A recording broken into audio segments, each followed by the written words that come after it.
All right, so I'm going to go ahead and my sales presentation. Now, mind you, this is accumulation of 32 years of sales experience. Yes, I started when I was 2. Okay.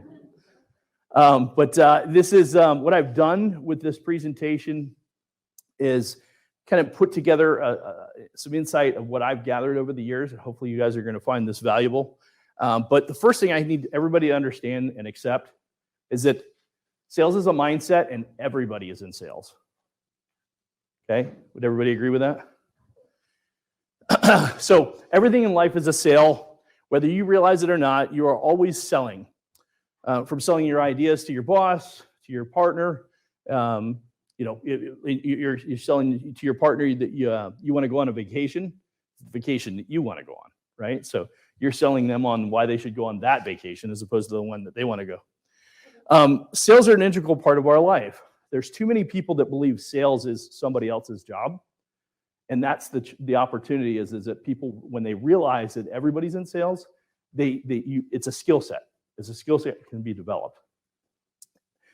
When you think about it, even as a baby, when you cried, you convinced somebody to change your diaper, feed you, hold you, whatever it is. Matter of fact, many of us have not actually gravitated out of that phase. We're still in that phase to some degree or another, right? But you do something to elicit somebody else's activity, right, to get you what you want.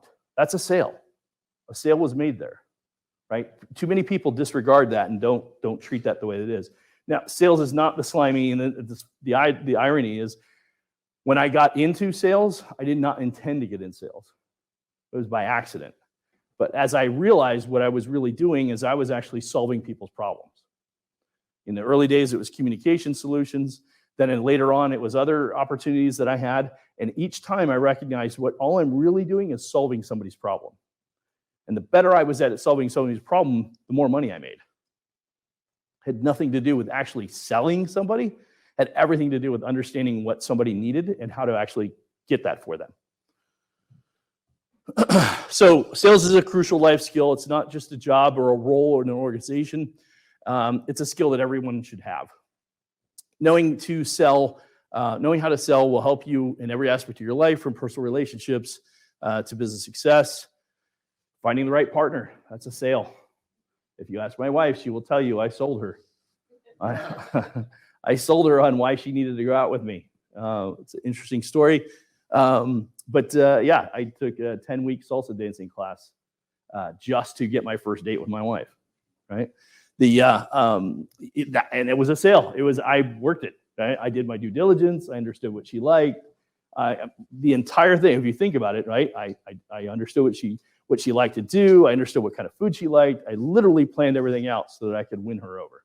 It was a sale, right? Everything's a sale. Yeah. we'll get her to come in later. All right, and then but at work, getting the promotion, earning more money, even negotiating a high-level transaction of some sort, whether it's an acquisition or something like that, all of those are sales skills. Negotiation is nothing but a sales skill, right? So you cannot not sell. Would everybody agree with that? Okay. So if you're going to be good at sales, you have to learn to sell yourself first. So for everybody in here that has a business, you need to learn how to sell, and you need to learn how to sell yourself first. This was a great exercise for me. I mentioned earlier, there was a young man that was partnered up with me early in my biz coaches, and as I started transitioning, I'll tell the story in a second, but the point is that I realized that I wasn't selling myself well enough, right? And I was struggling with that transition. The most important sale that you're ever going to make is in selling yourself. You need others to believe in you. You need to believe in yourself before other people are going to believe in you, right? And you have to remember that you can't see yourself. If you can't sell yourself or your idea, how is anybody else going to be able to do it for you, right? And that was a challenge that I had. As a matter of fact, there's an entire industry. This is kind of a unique thing. I've seen it's expounded dramatically in the last 3 to 5 years. There's an entire industry established around preying on people who are afraid. They started a business, they can't grow their sales, so they actually hire a company to come in and sell for them, right? What's the problem with that? How are they going to sell you? They have to come in. They're going to make an investment of time and energy to understand what it is that you do, who your target audience is, how they're going to overcome their challenges and objections, and then they're going to go sell your services for you. And they charge thousands and thousands of dollars for that. I think it's borderline criminal because I know what they're doing is they're preying on somebody who started a franchise business or something like that where they didn't realize they were going to have to sell. And so they started this business and now they're struggling because they can't make the money they thought they were going to make because they don't know how to sell themselves. Right? And so I help people understand, look, unless you're willing to sell yourself, nobody else is going to be able to sell you. If you don't know yourself how to sell, right, for yourself, nobody else can do that for you. So sell yourself first. So I'm not saying that it can't be possible that somebody else could come in, right? You're going to grow a sales organization. You're going to eventually teach other people how to do it. That's the key. You're going to teach other people how to do it after you learn how to do it yourself first. Does that make sense? Super important, very, very important designation. If you can't sell your services, how are you going to be able to tell when somebody else says to me, hey, I can't get this sale? Like, okay, let me step up. We're in the wireless business, in the retail wireless, right? We got people and they might sell 30, 40, 50 units in a month. And they're like, man, it was really slow. And then I look at the traffic counter and they had like 150 door swings that day. Just qualify that, 150 door swings, that's like more traffic than most of any of our stores would get in a day. I'm like, it wasn't slow. You had tons of people to talk to, right? What was the difference? And so we have to dig into that and understand that. So, but because I did the business, because I came up in the industry, because I learned how to sell first, people couldn't tell me why they weren't able to get sales. I knew why they weren't getting sales. They weren't doing the things they needed to do. They weren't following their sales process. They weren't engaging with the clients correctly. The point is, at the end of the day, I was only able to call them out on that when they said that they weren't getting the results they were supposed to be getting. I was able to call them out because I did the job. I knew it. I knew it as good or better than they did. Does that make sense? So when you understand your sales process, when you're comfortable with how to close a deal, then you can challenge other people and hold them accountable. Without that, somebody could tell you anything they wanted to tell you, and you're going to say, oh, yeah, I guess that makes sense. That was one of my biggest challenges in the industry when we were first growing in the wireless business. A lot of times people, sales directors, they would get promoted based on, in the early days of the industry, a lot of people got promoted based on tenure, not based on performance. And consequently, they begin into a leadership role, and they're not getting results. And they can't get their team to get results because they can't coach them because they didn't do the job. Right? Does that make sense? I mean, it doesn't make sense, but you understand what I'm trying to say? So what I recognized was that the more that you dig in and truly understand how you serve your client and really how to impress upon them what you're able to do for them, and you sell yourself, it really teaches you how to really kind of dig deep and understand more effectively what you can do for your clients. So in fact, they will convince you, I was going to say this, this is the outsourcing. They'll charge you 20 to 30% to have somebody come in and sell for your organization. Top line revenue, 20 to 30%. So that's what I was saying. It's borderline criminal. It's unreasonable to pay that kind of money to have somebody generate sales for you. And I've seen it many, many times. For those of you who are not familiar, there's in the coaching industry, there's an entire group of people that actually focus on sales coaching, which I think is really valuable. In some of those cases, I've seen what their pricing strategies are, and it's just ridiculously high. And they prey on the service-based businesses. Law firms, accounting firms, and they'll say, no, we'll sell your service for you. But I'm like, they can't sell your service for you. You have to sell your service. All right, so some examples I mentioned. So the wireless retail operation, like I said, I was actively involved. I did that job. And so consequently, I could actually teach my employees. We could grow and scale that organization. My biz coaches, I'm going to tell you about Joe. When Joe and I started, one of my frustrations was I hired Joe to sell me as a coach. I didn't hire Joe, but he came on and he partnered up with me. And he was going to sell me as a coach.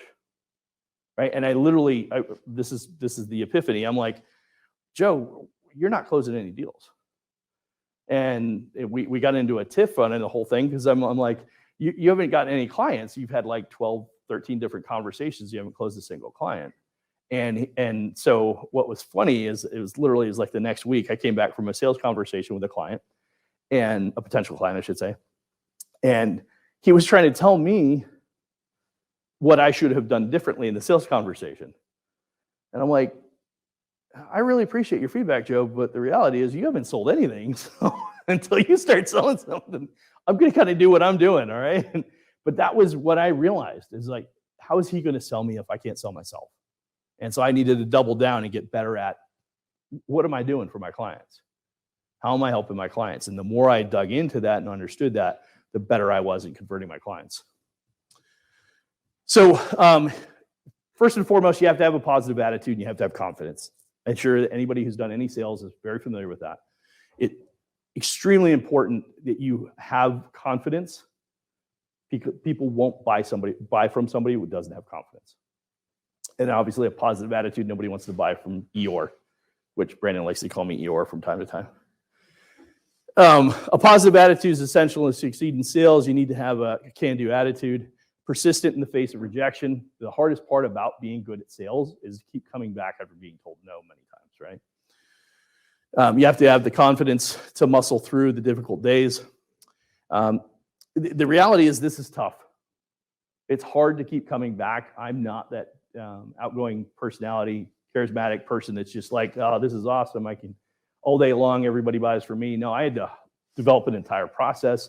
I had to dial myself in. I had to make sure that I had something that would actually win people over because it didn't come easy to me initially.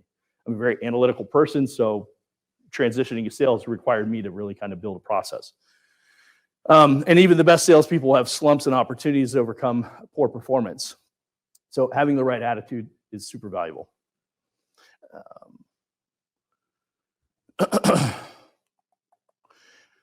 Know your product or service. This is imperative, right? If you don't know what it is you're selling, or worse yet, if you don't have confidence in what you're selling, you are not going to be successful selling. Sure, I'm not telling anybody in this room that I'm sure that makes sense to all of you. You need to know your product or service inside and out so that you can address the objections that are going to come up and the concerns your customers are going to have. Best way to overcome an objection, I already got the answer there for you, but does anybody know? There you go. If you address the objection before it comes up, it's not an objection anymore. It's a conversation, right? So what I got good at, because I was not good at closing when I first started selling, is I just would overcome the objection. I literally would bring it up before they'd have the opportunity to bring it up. And I just kept doing that more and more. And the more that I did that, the less objections I had and the more people bought from me. I'm like, wow, this is actually pretty easy. Now, yes, it took about 1.5 years until I got to the point where I was consistently doing that, but that was the key. You can only do this when you really know what your solution will provide your client or if you fully believe in. One of the challenges that I see, I'm going to mention this. This is an example of a scenario.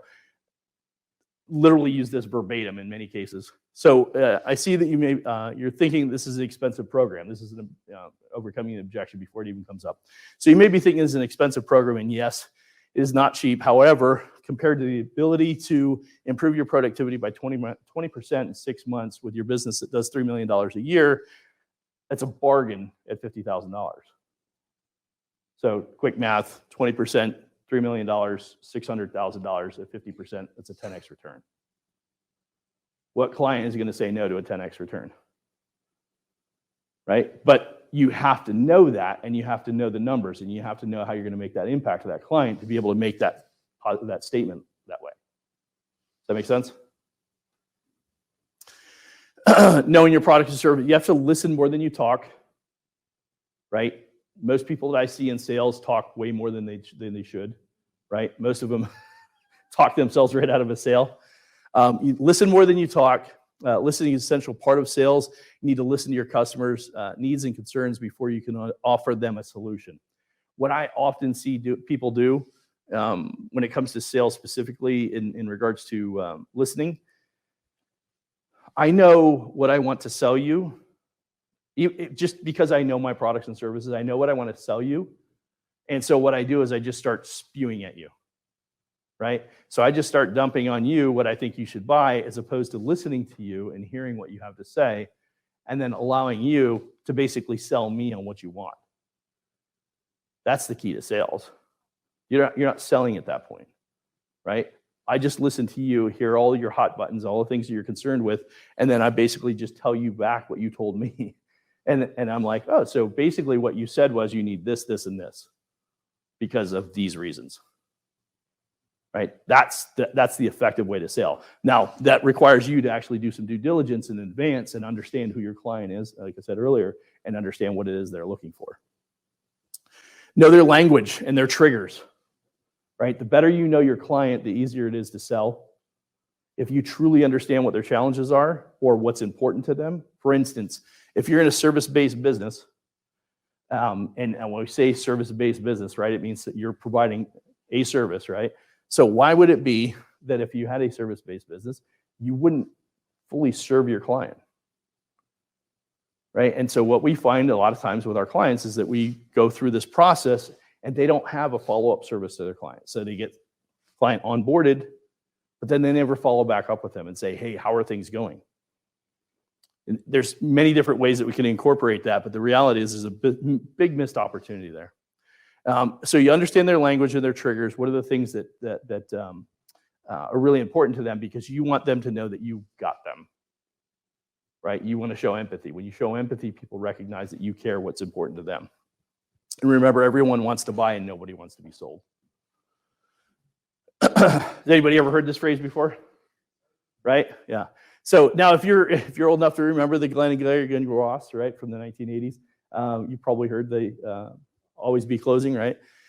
And you probably cringe when you hear that, because hard sales like that is not the way of today anyway. The reality is you don't have to sell like that if you understand your client. If you take the time to understand their needs, it's real simple. And the goal of every sales interaction is to close the deal. That is true, right? You're going into every customer interaction. Let me give you an example. In the wireless business, we used to have people would come in on a Saturday morning. Now, mind you, you open the store at 9 o'clock on a Saturday morning. So it's 9:15, somebody's in your wireless store. Why in the world would anybody come to a T-Mobile, Verizon, AT&T store on a Saturday morning at 9:15? But they're only coming to the wireless store because they have a wireless need, right? At the end of the day, they didn't come in. It's not like they're in the mall, right? They came to a wireless store. And I would have my employees tell me, oh, yeah, they didn't need a phone today. Well, then why were they in the store? That doesn't make any sense at all, right? Now, the problem was that somewhere along the way, we didn't engage the client correctly. We didn't give them the space that they needed. We didn't help them understand how we were going to help them. Whatever the case was, there was some kind of gap in the sales process. But the reality was, if they got up and they showed up at a store on a Saturday morning at 9:15, they were there for a reason. They had an intent to buy. We didn't give them a good reason to buy. Does that make sense? Same thing when a client reaches out to you and asks for services. They had an intent to buy. If you didn't close it, you missed something in your sales process. So that's why we're adamant about helping ensure people have a good sales process that they follow through.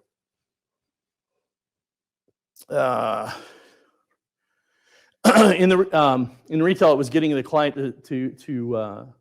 getting a client that's in front of you right now. Because this is the point I was just making. They're going to buy from you because they're in front of you right now. So one of the things we needed to do is I need to think about it. Okay, so you're going through this and you're like, client comes in and says, well, I need to think about it. So if you're the professional and you know the product and service that you're selling, what is it you need to think about? Right? This is not it's not challenging somebody in the sales process. It's through your sales process.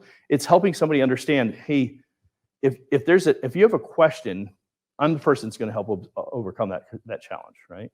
I have the insight, I have the knowledge, I have the understanding of I'm going to be able to help you get through this. So when somebody says I need to think about it, really you're going to lose that deal. Somebody walks out of the store. If you let somebody walk out of the store, you let somebody off the hook, go walk away with the conversation, you're going to lose that deal, because what's going to happen is they're going to go somewhere else and they're going to buy at a different point because they needed the product or service. Just in that moment, they couldn't come to the decision to make. And so they're going to go somewhere else and they're going to end up buying somewhere else. So that's why we say always be closing. If you're working through the client and you're the conversation with the client and you're helping them understand, you're going to be able to close those deals. What is really going to happen is they're going to ask to think about it, and later, like I said, they're going to come back and they're going to end up buying somewhere else. So provide value. You ringing your bell? Provide value. You need to provide real significant value to your customers. This means understanding their needs and providing solutions that solve their problems or challenges. And what you cannot be doing is selling the shiny object that you have, the shiny new mousetrap that you offer.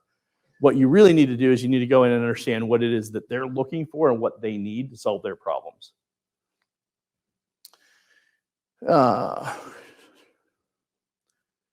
So the other thing is that their needs are always changing, right? So when you're working with a client, when you recognize, okay, I have this particular need, you also have to realize that when they go through this process, clients are going to have needs today that 6 months from now, those needs are going to be different.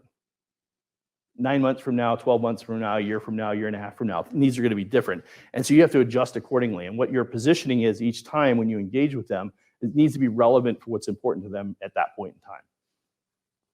And then lastly, remember, the sale is made on every interaction. Either you close them on why they should buy from you today or why they're going to go somewhere else. One of the big opportunities that we run into on a regular basis with clients is they don't follow up, right? They don't follow up on the initial interaction. They don't follow up even after they've closed a sale. They continue to miss the opportunity to engage with the customer. This is truly what sets the sales pros apart from the mediocre. When you make a conscious effort to follow up with somebody, you're actually continuing to engage and develop the relationship over an extended period of time. And that has significant value in building your organization or your sales opportunities over that period. Professionally following up with your customers is essential to building relationships and closing deals on the long term. And you need to stay in touch and continue to provide value even after the initial conversations. The actual number of touch points to close a deal certainly varies. It's never 1 or 2, and it could be as many as 10, 15, or even 20. What you really have to understand in this particular case, if you're not constantly following up and you've had 2 or 3 interactions with somebody, the reality is you're probably not going to close that deal. As I said, it's not going to close in 1 or 2 conversations most cases. And until the need surfaces in a way that your solution becomes more apparent that you're the person they need to buy from. So basically what you need to understand is you need to continue to put yourself in front of that potential client until they determine that you're the person they need to buy from. Does that make sense? Okay. The important part to remember here is the number of times you have a touch point isn't as important as helping develop the relationship over that period of time. So somebody shows up to Phil's networking event and they don't sign up to be a member the first time, maybe even the second or third time. But the fourth time that they're at the event, they meet somebody that they really connect with. And then they have somebody who also reaches out to them and says they're interested in their services. Well, now all of a sudden there's a real connection there. And they're like, no, I need to come back. This has been a great experience. Now I'm going to go ahead and sign up. Does that make sense? The people will find a point in time that makes sense for them, and then when they're ready to engage. Remember that following up isn't just about staying on to close the deal. It's also about following up once the sale has been made and continue to maintain that relationship. So what we also see is clients will sell somebody and then don't onboard them correctly. Anybody had that experience? Okay, they don't get onboarded correctly. Now, how many people are part of the sales process and then not part of the follow-up process? Anybody in here? Okay, so one of the challenges you have is you make the initial sale, then you hand that off to somebody else, and you don't have a lot of control of that process. And if you don't have control of that process, there's a strong likelihood that somebody drops the ball somewhere down the way, and you lose the sale because of that. right? When you're in a situation like that, if you're not constantly following up with the client, even stronger chance you're going to lose the potential sale. We used to see that quite often. Otherwise, we need to address chargebacks and refunds. But the key piece here, when it comes to customer service, when you make that initial sale, you are that relationship. You are the relationship with that client, and you need to foster that all the way through, right? Weeks, months, years down the road. That's how you also get your additional follow-up sales, your referral business, and things like that. I will say that I'm gonna ballpark it at about 70% of all clients don't have a sales process. 70% of, not just clients, but potential clients, most of the people we talk to do not have, and I say don't have a sales process. They have a sales process. It's not documented. It's not something that they constantly follow up on. It is literally just, yeah, we kind of go through this and that's it. They don't have a documented process that they follow up on. And so what happens in this particular case, there's a crucial element to be successful in sales. If you don't have a good sales process to follow, literally a step-by-step outline that you follow, not a script, but a step-by-step outline, then what happens is you tend to forget certain components of the sales process. There's areas that you leave out. And I'll show you a sample sales process that we go through. But often you hear people refer to someone as a natural salesperson. My opinion, after doing this for so many years, there's no such thing as a natural salesperson. There's people that are super charismatic, and they typically are really good at sales. But in my experience, they usually peter out at some point and really aren't effective after some period of time because needs change, the market changes, something, whatever the case may be. I've seen financial services do really well, and then all of a sudden they just die out. A lot of different categories of business where it's predominantly sales, and they don't sustain over an extended period of time because they don't do the basic things.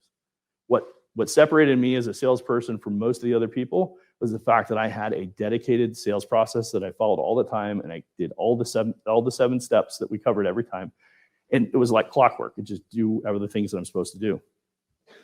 The people that would hit the gate, they come out of the gates really hard and run it up and do really well with sales would often die out later on because they didn't do those same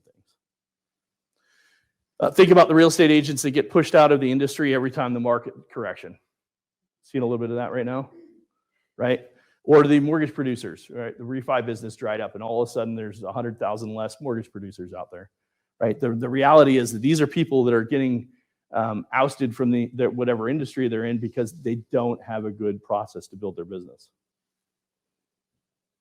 A little bit more on the sales process. Typically, a good sales process has between 5 to 7 steps. I've found that 6 is a good number. Again, it's not about the number, but it's about following the steps. First one is always about building rapport. Build a solid rapport and make a good first impression, right? In the old days, we used to wear shirts and ties and jackets in the retail business. Thankfully, they don't make us do that anymore. But that was really big, right? Somebody's going to buy it in that world, in the cell phone industry.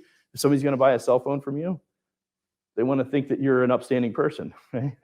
Back then, that industry, and the entire time the industry was made up of 20-year-olds.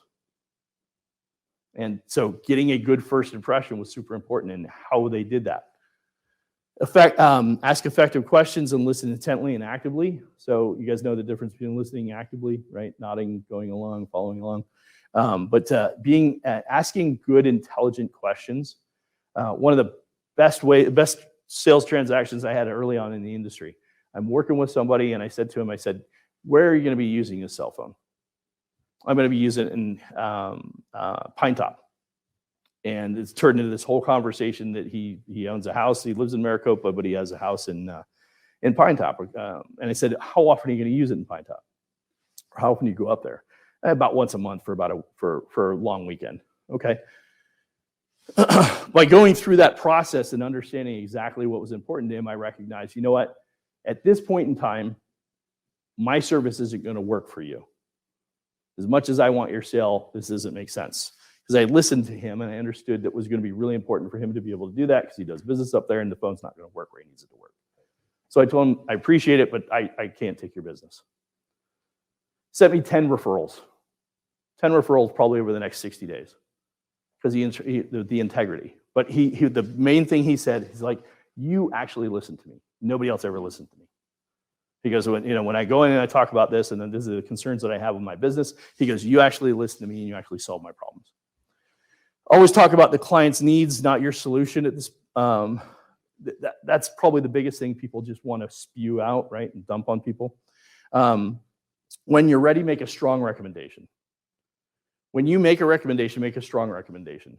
Based on everything you've told me, this is what I strongly believe you need to do. Anticipate, investigate, and address concerns, proactively explain away objections, and close the deal. Always follow up, even in no. So some of the best sales I actually had were I got a no initially, and then later on, somebody would follow back up with me and say, you know what, we're ready to move forward. Because no doesn't mean no. No just usually means not right now.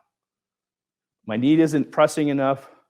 The information that I have is I don't have enough information yet. That's usually a failing of me as a salesperson. Or in the end, it could be a situation where they're just, they don't trust you. Typically when somebody says no to you, it's because they don't trust you. So they'll often be willing to share. So if you build good rapport, this is another thing that helped my sales process dramatically. If you build good rapport, when they do tell you no, you have the ability now to ask them, Hannah, I understand this doesn't sound like it's a good fit for you right now. Do you mind telling me what exactly it is that you're not happy with, that you don't believe is going to work for you? And if we have good rapport, she's going to tell me. You think that's going to help me in my presentation next time? Do you think that's going to help me understand what I did wrong or what I could do better next time? And then lastly, ask for the opportunity to check in with them in the future. When somebody does tell you no, would there be an opportunity for me to circle back with you? Do you mind if I reach out in 6 more months? Right? The people who are top sales producers do these things all the time. The people that don't leave business on the table all the time. There will be opportunities to sell everywhere. We've talked about upsells, downsells, cross-sells, packaging, bundling. These are all sales opportunities that aren't actively acted on a regular basis. You consider protecting your. So we talk about the protecting with the home warranty. With the extended warranty, a professional office. Let's get scheduled now. This is a great one. If you have a professional office, you have professional service. Let's go ahead and get you scheduled for our next appointment. Like one of the things that's really important in the B2B world is it's not selling the product necessarily today, it's selling the next appointment. Let's make sure we get in front of each other again in another week or two and have that conversation. Because in the business world, predominantly people don't make decisions, almost exclusively do not make decisions on the moment. They need 2, 3, 4 conversations, usually because they're so scatterbrained and they can't focus on anything at the point in time they're in. But the reality is you have multiple conversations. You know you're going to have multiple conversations. So don't go into a conversation thinking you're going to close that first deal. Go into that conversation saying, all I want to do is schedule the next conversation, right? Particularly in business sales. And then lastly, always be evaluating your process to determine how you improve your results. Sales goals. This is a super important, having most of my years of experience in sales being in the sales leadership role. Small business. If you're a small business owner and you aren't setting and reviewing sales goals for yourself and for your team, how do you know you're improving? I would say that half the clients that I have did not set goals before they started working with me. They just kind of went through the motions. They didn't have established sales goals. They didn't check in with their numbers. They weren't reviewing their numbers even year over year. Go back year over year and look at your numbers from last year, month over month, right? A session over session. They weren't reviewing their data. So if you're not reviewing your data, how do you know if you're improving? Successfully hitting these goals gives you the opportunity to celebrate, which is huge. If you're in a leadership role, you have to be able to celebrate wins. If you're not constantly celebrating wins, what really happens is you have people who get burnt out, frustrated, right? They don't want to continue to do the job. Sales is hard enough that if you're not having the opportunity to celebrate wins, you're not going to want to do it for long.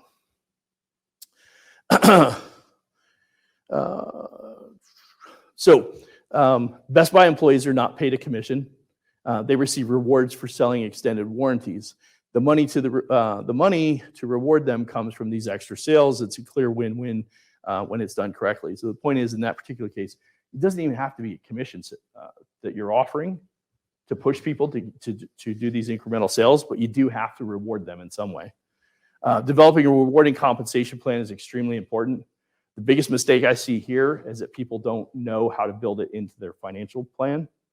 So to keep it relatively simple, if you're doing, let's say, $500,000 a year in revenue, and an average employee is pulling in $40,000, let's say. So you're paying your reps $40,000.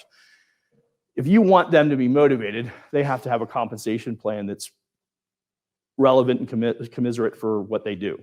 So let's say you want them to be in the 60 to 80,000 range.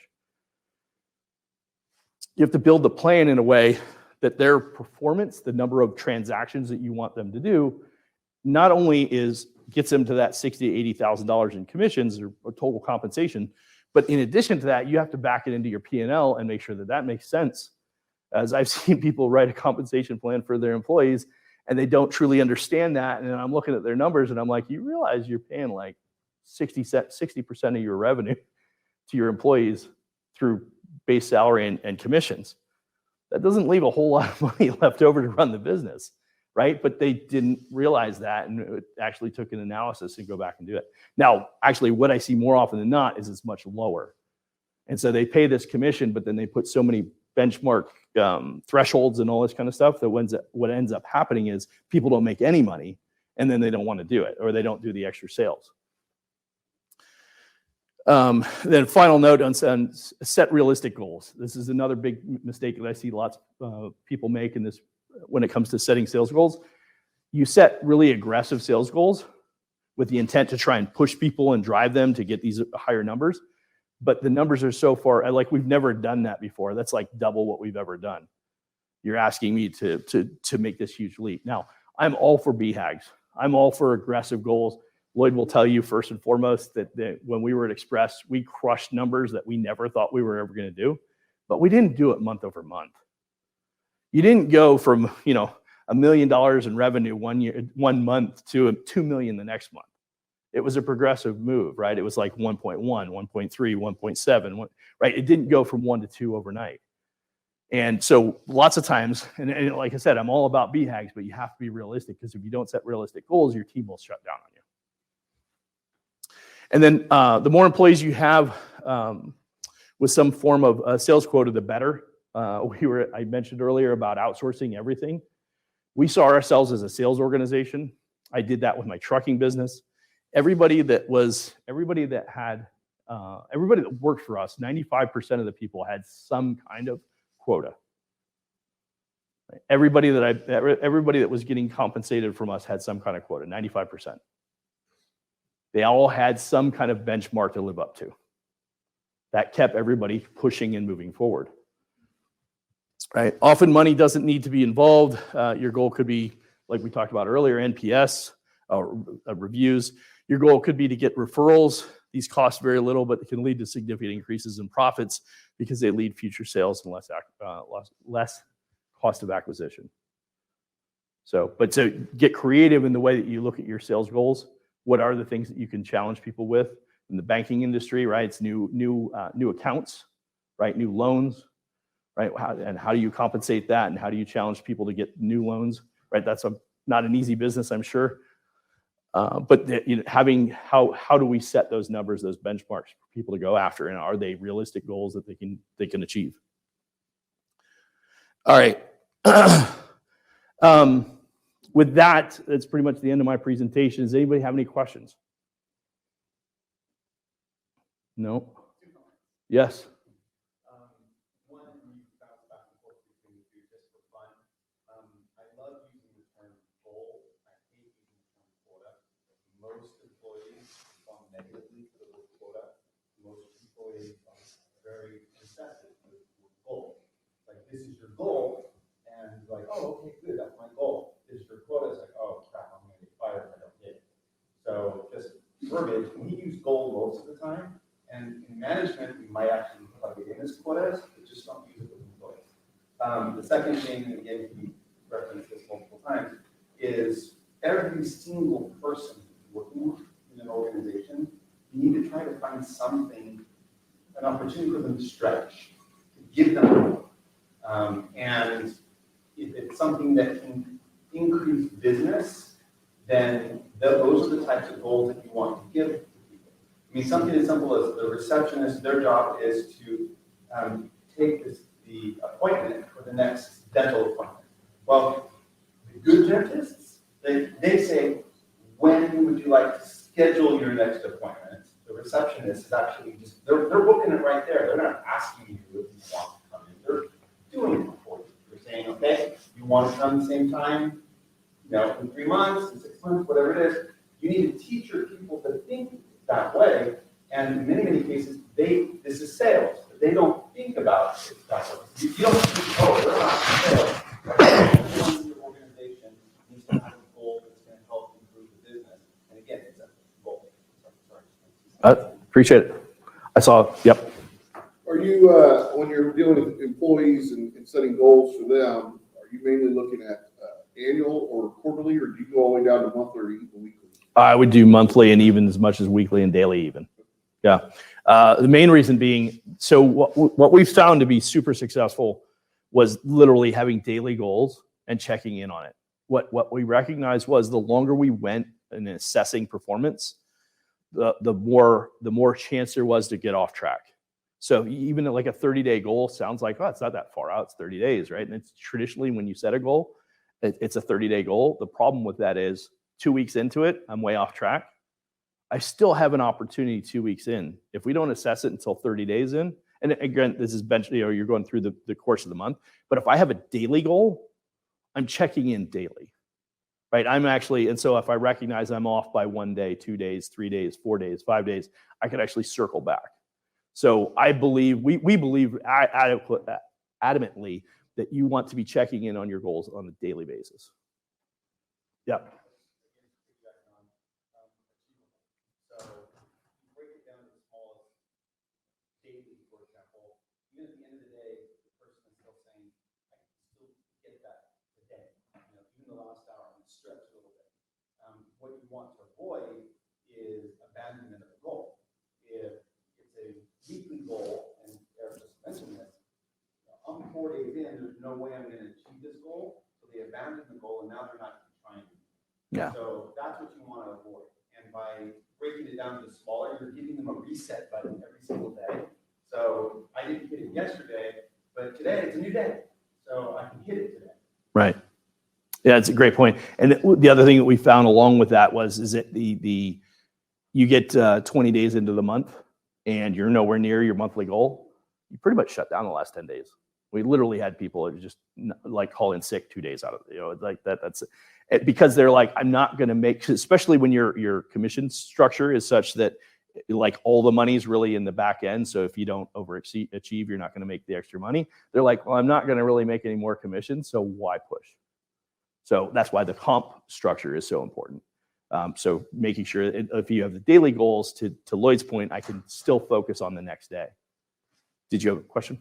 Yeah, can you speak a little bit about maybe areas such as insurance or like nutrition and healthcare, areas where you need to convince the person they have a need? So in the context of listening Yes. to their needs and trying to solve their problems, sometimes part of the sale is to convince them they have a need, right? Yes. So can you maybe talk about that? How that? Yeah. I'm actually going to pick on Phil for a minute because Phil has. I'll say,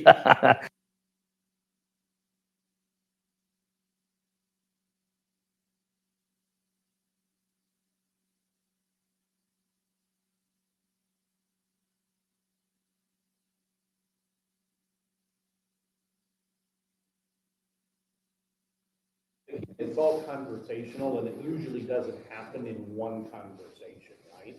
So I'll always throw out little feeders and find out what people bite on, right? Mhm. So yesterday at our meeting, for one of the guys talked about prostate.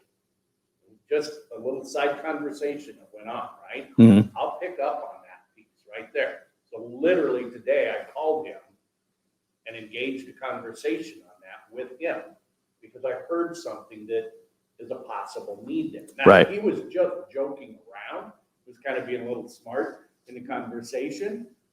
So there wasn't really a need there, but I just listened to that and I picked up on that piece. And then I engage and I set an appointment to share with him Right. more about what I do, right? So another thing that I'll do is, like, and Eric knows this, I have personally dropped 110 pounds and I've kept it off for over 15 years. So when I share things like that, I get things from people and it just helps me with that. Right. So, when I'm talking to people, I'm always asking them what's important, what are their needs? What are they looking for? What's important to you? What's in your health? What's important to you? They're going to tell me something. And I'm usually going to be able to find a vein that I can go down somewhat with them in there. Right.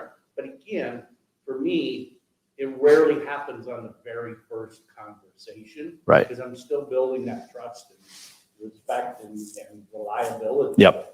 So, and I would liken that to with my coaching business. I never think I'm going to get a sale in the first conversation, first interaction. As a matter of fact, realistically, I would say I'm 3 to 5.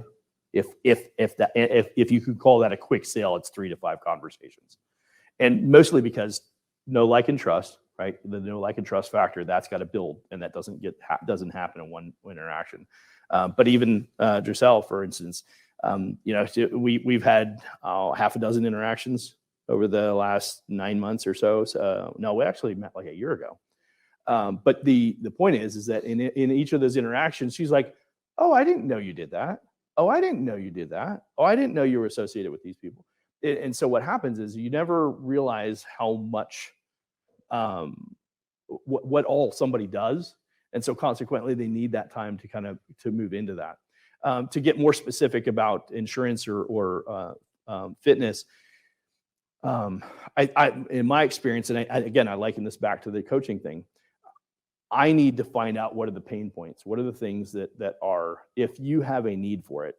I might physically, like, you might look at me and say, "Well, you could lose a few pounds, Eric." I mean, you're right, I could. That's obviously not going to go over very well if you're trying to sell me a fitness program. But at the same time, if I say, "Hey, I need to lose a few pounds," right, that opens the door for the conversation. But I think that what we find more often than not is education is probably the best key. Like, we started a podcast 4 months ago. So one of our coach partners, David Macon, and he's my producer for the Biz Coach Show, and we put it on YouTube, and we started that about 4 months ago. And we have people listening in and hearing all the free information, a lot of the same stuff we're talking about today, but other stuff as well. We talk about relevant topics. We have speakers on. We've had Thomas on. Chris has been on. Robin's going to be on in a couple of weeks. And so we have people come on with their specialties, and we just educate and provide information. I think in those particular scenarios where you're providing that type of insight and education, it opens the door and builds that know, like, and trust factor faster. So people are quicker to engage with you. I would say today's day and age, with the amount of video content that's available out there on different social media pieces, there's a huge opportunity to really get your content out there, get your information out there, and get people to engage with you in a what's the word I want to say? Less direct way. Like, I can partake in your information without having to directly interact with you, but I can gauge it. And the more that I hear you talk, and I'm like, "Oh, I really like what he's saying. I really like what she's saying. That resonates with me." Now I'm building a relationship, even though it's not direct. That's what I was trying to. Even though it's not a direct relationship, I'm building that, and I'm like, "Oh, you know what? I want to hear more from this person." And you see this if you follow YouTube and all the other social media platforms that are doing video content. There's tons of it, and people are looking at it, they're listening to it, and they're saying, "I'm going to go ahead and hire this person." And we see that extensively out there in the social media. Yeah, Spencer's not here, but I'm sure he would relate to that as well. Good question. Thank you. Chris? I had approached somebody last year, and they just weren't in a position to move, and then they watched our interview, and she reached out and wanted to have a conversation. So you just never know how things are going to be sexual interactive, just saying yes to things. Yeah. So the interview that we did on the podcast. Oh, awesome. That's great. There you go. Right. That's and like I said today, with the way social media is, if you're using it correctly, you can really leverage the opportunity to get your message out there, get people to understand what you do. Brandon said he's on a couple of podcasts a week, right? We started our own podcast, but whatever you can do to get your message out there more consistently is a huge way for you to build that know, like, and trust factor with people. So, Again, it's not in a direct conversation, but it allows people to do it and consume your information. Anybody else? Phil? Barry, I just want to tack on to what you were saying on the sales process about always booking the next appointment. Right. So from a power partner base, and I know Brandon will agree with this, this is an area where people really fail. We should be booking our next appointment with Totally. our partners as well. Great point. Because we think, I met with Hannah once, and she knows what I do, she's gonna go out and refer me. She's not. Nope. You've gotta keep building that and booking that next time to build that as well, so that that does happen. Absolutely. Pro tip, get their calendar links and save them in your contacts on your phone, and then just book the appointment for them. Like, Yeah. no one's gonna get mad at you if you book a prospect on their calendar. We actually do that at HOA.com as a service. So, but save their contact record, the calendar link in your contacts, you've got it at all times. Yep. Yeah, and I'll just add to that, actually, Phil, one of the pieces that you do in the networking, you're saying it showing up, right, at the networking event on a regular basis. They do a weekly lunch. They do it in 2 different locations. And the one thing to remember is that if you're not showing up on a regular basis, nobody comes to really understand or know who you are, right? If you show up once and then don't come back for 3 months, don't expect to get anything from it. The investment of time is almost worthless. But when you show up consistently on a regular basis and people kind of see you, it's not just getting to know you, it's also, are you going to show up? And there's a piece of that gets lost that people tend to forget. Robin? I was gonna say, there's also great indirect ways that aren't totally sales focused. Like, my company sends out a newsletter once a month, not about sales at all, about TED Talks or other intellectual capital topics. It's not to sell, it's just for people to get the email and go, oh yeah, that's right, Sue Mitchell. Right. So there's ways to do those touch points that aren't directly a sales thing, but remind your customers that you're there. Right. Like, they forget, they're busy. Absolutely. It keeps you top of mind. Exactly. Yeah, great point. Awesome. Well, thank you very much. I appreciate that. We'll take like a 5-minute break. We'll get Thomas up here and transition the mic. And we'll have him finish the day for us.